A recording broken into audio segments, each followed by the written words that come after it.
So the book I chose to read was called Drive by Daniel Pink, and it is a book based on motivation and how we have evolved as a species with different motivations and how it works in business and how it works in research and how we're trying to implement our new research into the business world. So the very first type of motivation that was ever seen was motivation 1.0.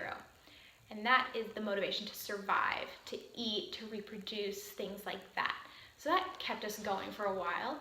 But then we also realized there's motivation 2.0, which is based on extrinsic factors. These are things like rewards or punishments for good behavior or bad behavior.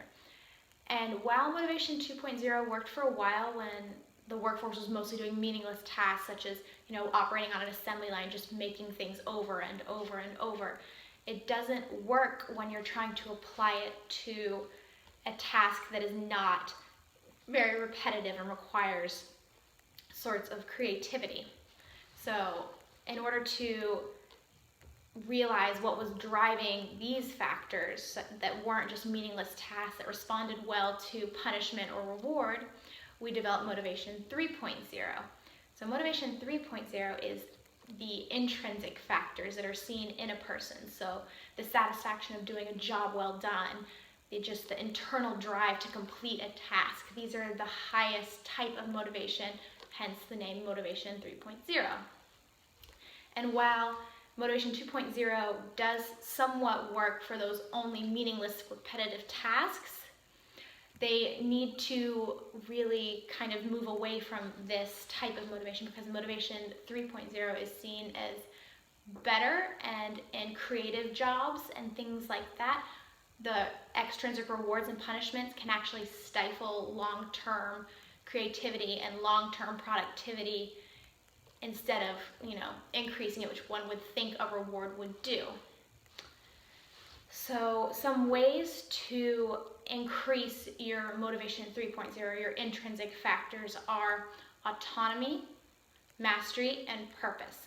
So first, for autonomy is the idea that someone can really have ruling over their own tasks. They control the tasks that are put in front of them. By doing this, it actually increases productivity because a person feels that they are more involved in the way things turn out, and by giving them this feeling, it increases their intrinsic drive to complete it and do a job well done because it falls back on the idea that they controlled the outcome more than if someone was in a position where a boss just told them to do something, and if they did it right, they got a reward, and if they didn't do it right, they got a punishment. So the intrinsic factor really helps drive the productivity home. Second is mastery, which is the idea that while motivation 2.0 is based on compliance, motivation 3.0 is based on the idea that if you place something in front of someone enough, they will master it. So kind of the more repetitive the idea is and the task is, the better they'll master once they've seen it over and over and over. So by doing this, it allows a person to also feel the intrinsic value of, I know how to do this, I've done this a million times, I'm confident in my ability to be able to do this. So that's really important because you don't want an employee who is not very confident in their ability and things of that manner. So increasing productivity just overall helps increase the company. Third of all is purpose, which is really important because without a sense of purpose, why would we be doing anything? So in order to increase purpose, it helps increase the intrinsic drive as well. So ways to kind of see purpose in an environment would be someone not speaking in self-interest, speaking more of terms of a purpose and a sense of idea and a sense of where they want to go and how they want to achieve their goal. And second would be to set goals based on profit to help increase purpose. So if your idea is, I'm going to want to increase profit, it helps increase the purpose of the person working on that task, which also in turn increases the intrinsic value of that person. Third of all, there's policies you can make to help people feel like they are more in purpose and feel like they have more purpose as a part of the company instead of just some non-real person that stands in the corner and does something all day. So why is motivation important?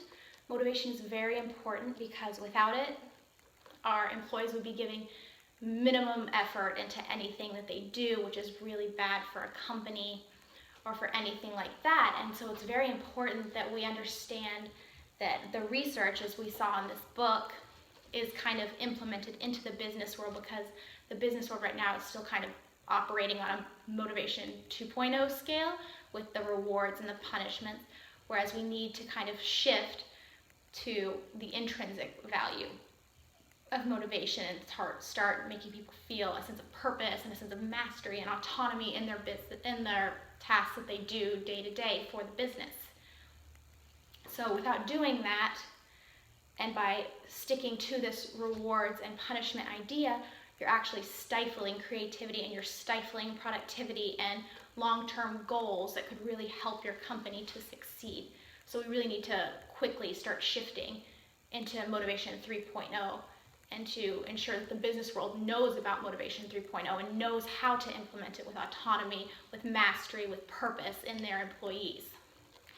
Finally, how does this relate to the stuff we've talked about in class? Well, some ways we can relate this to topics we've discussed in class are just overall organizational reality and concepts that we have in a business that can stifle these intrinsic factors, such as a really rigid structure where the boss is the boss and there's no autonomy and there's no sense of really purpose other than fulfilling what your boss wants. And so we can talk about changes in leaders and how leaders can implement autonomy, like we talked about with Owen and Dietz, that was written in 2012, the Understanding Organizational Reality and Concepts for Leadership Change.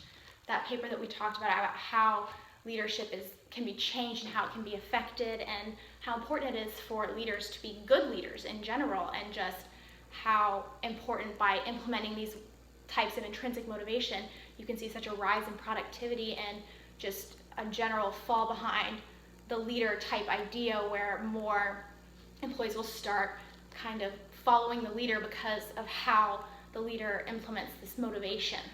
And second of all, just implementing a way where employees have more autonomy instead of having such a rigid organizational structure within a business model, saying, oh, this is the boss reports to this boss, and then this boss reports to that boss, saying, this is kind of your department, we're going to give you autonomy over your department, and you're going to have autonomy over your department, and we'll come together overall and kind of sort out how we want to do everything, by instead having such a rigid structure, almost like military structure, where everybody reports up, can end up hurting the motivation of your employees. And it's really, really important that we talk about that. And we looked at the configuration model of organizational culture by Dauber et al. In 2012, and just how you can kind of configure models of organization within a company and see how to do this and what we could potentially change to kind of increase motivation within our society and within our business.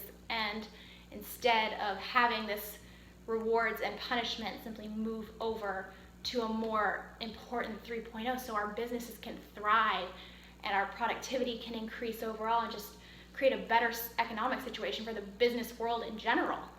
So I think it's really important that we kind of take what we've learned about motivation in this book and apply it to the business world, and apply other knowledge that we've learned in class into the business world, to be able to say, hey, this is how it's coming out now, this is what we're learning about. We're the next generation of people coming into the business world, and so it's important to take ideas like this and implement them so that we can change overall for a better economic culture. Thanks.